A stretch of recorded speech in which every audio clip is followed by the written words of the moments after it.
सारे झमेले मिट जाएंगे, पल में बखेरे टल जाएंगे। सारे झमेले मिट जाएंगे, पल में बखेरे टल जाएंगे। हो जा समर्पण, कर दे अर्पण, राहों में सितारे भर जाएंगे।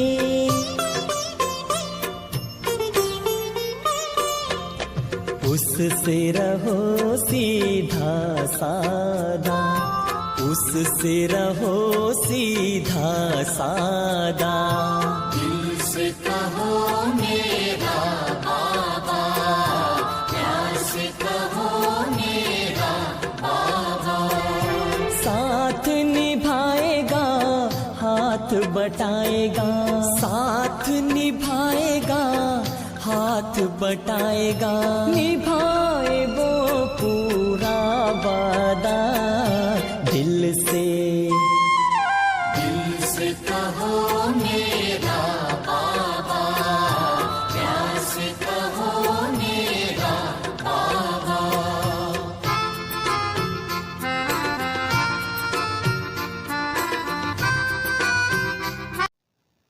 आज हम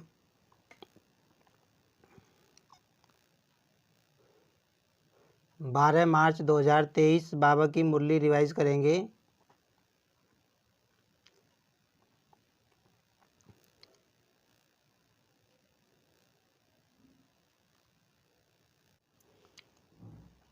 आज की मुरली का सार है ब्राह्मण जन्म का आदि वरदान स्नेह की शक्ति। आज बाबा ने स्नेह के बारे में बताया। बाबा ने कहा कि बच्चों का बाप के प्रति स्नेह है, तो बाबा ने स्नेह के बारे में बताया कि जो स्नेह है बहुत बड़ी शक्ति है। बाबा ने कहा जो स्नेह है वो मेहनत को भी सहज कर देती है। स्नेह की शक्ति, बाबा ने कहा स्नेह की शक्ति देह और देह की दुनिया को सेकंड में भुला देती है।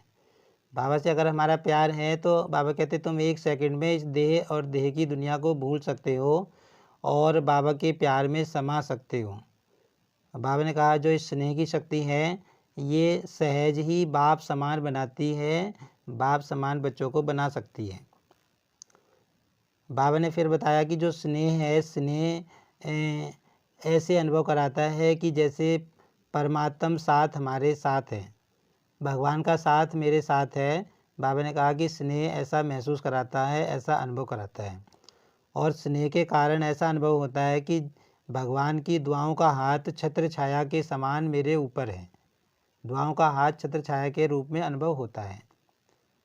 और बाबा ने बताया कि जो स्नेह है वो हमको निश्चिंत अनुभव कराता है, मतलब हम बेफिक्र बन जाते हैं, निश्चिंत बन जाते हैं अगर हमारा बाबा से प्यार है, स्नेह है। तो बाबा ने बताया कि जो संगम युग है इसमें तुम्हें भगवान का स्नेह मिल रहा है, तो ये स्नेह की शक्ति का तुमको वरदान मिला हुआ है। तो बाबा ने कहा कि तुम्हारे सामने कैसी भी माया विकराल रूप लेकर आ जाए और तुम अगर सेकंड में स्नेह के सागर में समा जाओ, तो बाबा ने कहा कि जो माया की शक्ति है वो समाप्त हो जाती है। माया तुम्हारे ऊपर असर नहीं करेगी, माया का असर तुम्हारे ऊपर समाप्त हो जाएगा। बाबा ने कहा कि तुम जो है बाबा के स्नेह के सागर में समा जाओ, माना बाबा ने कहा डुबकी मारकर बाहर नहीं निकल आओ।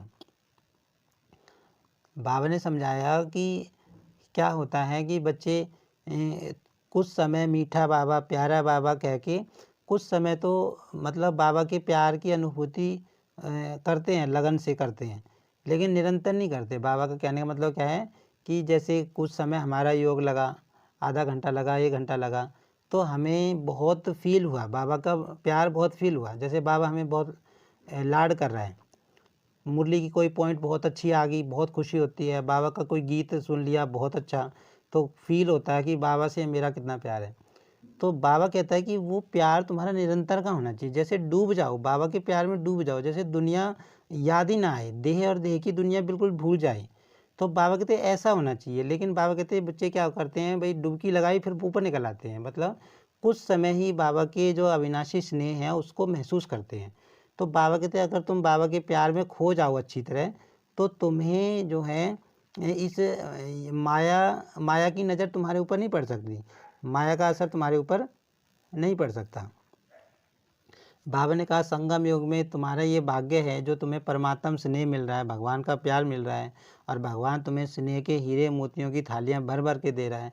तो बाबा कहते तुम थोड़े में खुश ना हो जाओ, तुम भरपूर लो, पूरा संपन्न बनो। बाबा जितनी प्रॉपर्टी दे रहा है, बाबा जितना खजाने दे रहा है, बाबा कहते खूब लो। बाबा ने कहा सतयुग में तुम स्थूल हीरे मोतियों से सजोगे, लेकिन यहाँ पे परमात्म प्यार के हीरे मोती से बाबा कहते तुम सज रहे हो, और जो कि अनमोल हैं। बाबा कहते जो तुम्हें परमात्म स्नेह के हीरे मोती मिल रहे हैं, ये अनमोल हैं, बहुत ही कीमती हैं। फिर बाबा ने छोटे बच्चे का उदाहरण लेकर समझाया कि जो छोटे बच्चे होते हैं, मान लो तो उनके सामने कोई डरावनी चीज़ आ जाए, कोई परिस्थिति आ जाए, तो वो उससे डर के माँ बाप की गोदी में मतलब छिप जाते हैं। तो उन्हें उनकी गोदी में जाके सुकून मिलता है, मतलब एक तरह का सहारा मिलता है। तो ऐसी बाबा कहते हैं कि तुम्हारे सामने से कितनी बड़ी परिस्थिति आ जाए, कितनी बड़ी माया आ जाए, कितनी बड़ी बात आ जाए, समस्या आ जाए, बाबा कहते तुम बाबा के स्नेह में समा जाओ, बाबा के प्यार में खो जाओ, बाबा के प्यार की गोदी में समा जाओ। तो बाबा कहते तुम मेहनत से बच जाओगे और माया का असर तुम्हारे ऊपर नहीं होगा। परमात्म प्यार की छत्र छाया तुम्हें माया से बचा लेगी। बाबा कहते कि तुम्हें बाबा के प्यार में स्नेह में खोए रहना है। फिर बाबा ने बताया कि जो ये अव्यक्त पार्ट चल रहा है, अव्यक्त पार्ट मतलब जब से ब्रह्मा बाबा ने शरीर छोड़ा और दादी के तन में आके बाबा ने ज्ञान सुनाना शुरू किया, तो उसको अव्यक्त पार्ट बोलते हैं। तो अव्यक्त मुरली जो होती है संडे के दिन आती है, सोमवार से लेकर शनिवार तक साकार वाणी होती है, जो ब्रह्मा बाबा के तन में आकर ज्ञान दिया। तो बाबा कहते हैं कि जो अव्यक्त पार्ट है वो जो है आत्माओं के लिए वरदान है, क्योंकि अव्यक्त पार्ट में जो आत्माएं नई नई आत्माएं आती हैं, जैसे हम बाबा के बच्चे बने तो हमको लास्ट सो फास्ट और फास्ट सो फर्स्ट जाने का वरदान प्राप्त है। बाबा कहते अव्यक्त पार्ट बहुत ही स्ट्रॉन्ग पार्ट है, अव्यक्त वाणियाँ भी बहुत स्ट्रॉन्ग होती हैं। अगर हम अव्यक्त वाणियाँ पढ़ें बाबा की, तो संडे की मुरली हम महसूस करते हैं कि कितनी स्ट्रॉन्ग होती है, पावरफुल होती है। सोमवार से शनिवार तक मुरली बाबा की बहुत सॉफ्ट होती है, लेकिन संडे वाली मुरली जो होती है तो वो बहुत स्ट्रॉन्ग होती है, बहुत पुरुषार्थ करने वाली होती है, बहुत डीपली होती है, गहराई वाली, सोचने महसूस करने वाली, समझने वाली होती है। तो बाबा ने ये बताया कि जो अव्यक्त पार्ट है वो बच्चों के लिए लास्ट सो फास्ट, मतलब जो लास्ट आएंगे वो फास्ट जाएंगे, और फास्ट सो फर्स्ट, और फास्ट जो जाएगा वो फर्स्ट आएगा। बाबा के ज्ञान में ये कोई कंडीशन नहीं है कि कोई 40 साल से ज्ञान में चल रहा है, 50 साल से ज्ञान में चल रहा है तो वो आगे जा सकता है। बाबा ने कहा लास्ट में ऐसी आत्माएं भी आएंगी जो बहुत तेज जाएंगी, है ना। बाबा कहते हैं कि मेन चीज़ ज्ञान योग धारणा के ऊपर है। अभी हम जितना भी समय ज्ञान में चल रहे हैं, हमारे अंदर धारणा कितनी हो रही है, बाबा का ज्ञान हमारे अंदर कितना जा रहा है, तो वो उसके ऊपर नंबर है। तो बाबा कहते हैं ये अव्यक्त पार्ट जो है वरदान है बच्चों के लिए। फिर बाबा ने बताया कि जो तुमको अभी बाप दादा की दुआएं मिल रही हैं और दादियों की दुआएं मिल रही हैं, है ना। बाबा कहते तुम्हें खजाने मिल रहे हैं, तो बाबा कहते इन खजानों को तुम यूज करो, इनको किनारे मत रख दो, खर्च कर। बाबा ने कहा इन खजानों को खर्च करो। बाबा ने एक उदाहरण के लेकर भी समझाया कि जैसे आजकल की दुनिया में किसी के पास कीमती चीज़ होती है तो उसको लॉकर में रख लेते हैं और खुश होते रहते हैं कि हमारे पास इतनी कीमती चीज़ है, इतनी कीमती चीज़ है। बाबा कहते तुम ऐसे मत करो, तुमको जो खजाने मिले उनको यूज़ करो, खर्च करो। कोई बाबा कहते हैं कि ज्ञान की कोई पॉइंट तुम्हें अच्छी लगती है, उसको अपने प्रति भी यूज़ करो, अपने जीवन में भी लाओ और दूसरों के साथ भी शेयर करो, खर्च करो। बाबा ने कहा जो जितना खर्च करोगे उतना तुम्हारे पास खजाना बढ़ेगा, बाबा ने ये कहा।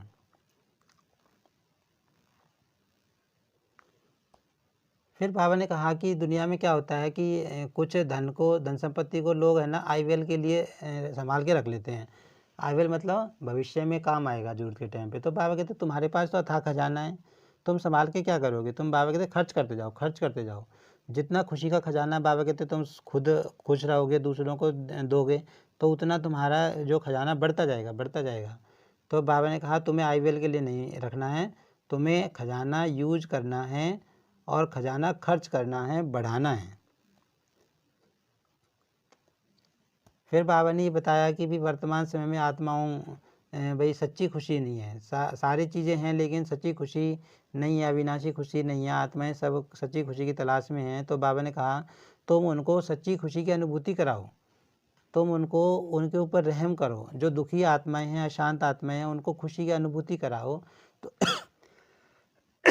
तो बाबा ने कहा कि तुम्हें जो है दिल से दुआएं मिलेंगी। बाबा कहते फ्राक दिल से बाबा का खजाना मिला हुआ आत्माओं में बांटो। बाबा ने कहा जैसे तुम्हारे जड़ चित्तर अभी वरदान दे रहे हैं, तो ऐसे तुम्हें वरदानी महादानी बनकर, रहम दिल बनकर सबको देना है। फिर बाबा ने एक बात बताई कि तुम ऐसा कभी में सोचो कि भाई तुमने इतनी सेवा की, इतनों को ज्ञान दिया, कुछ समझ में नहीं आया किसी को, और जो है फल मिल नहीं रहा। तो बाबा कहते ऐसा मत सोचो, तुम उनको देते जाओ, रहम दिल बनकर देते जाओ, तुम्हें फल की चिंता नहीं करनी है। बाबा ने फिर एक उदाहरण देकर भी समझाया कि जैसे कुछ फल जो है, कुछ बीज सीजन पे उगते हैं, सीजन पे फल देते हैं। तो बाबा ने कहा कि जैसे किसान है, किसान खेती बोता है, तो वो ये थोड़ा ना सोचता है कि मुझे कल फल मिल जाए तो मैं बोऊँगा। भाई ये 4 महीने बाद फल मिलने वाला होता है, तब भी वो बोता है। तो बाबा कहते तुम शुभ भावना का बीज डालते जाओ, उन आत्माओं के अंदर शुभ भावना का बीज डालते जाओ कि ये भी बाबा का बच्चा बन जाए, ये भी इसका भी कल्याण हो जाए।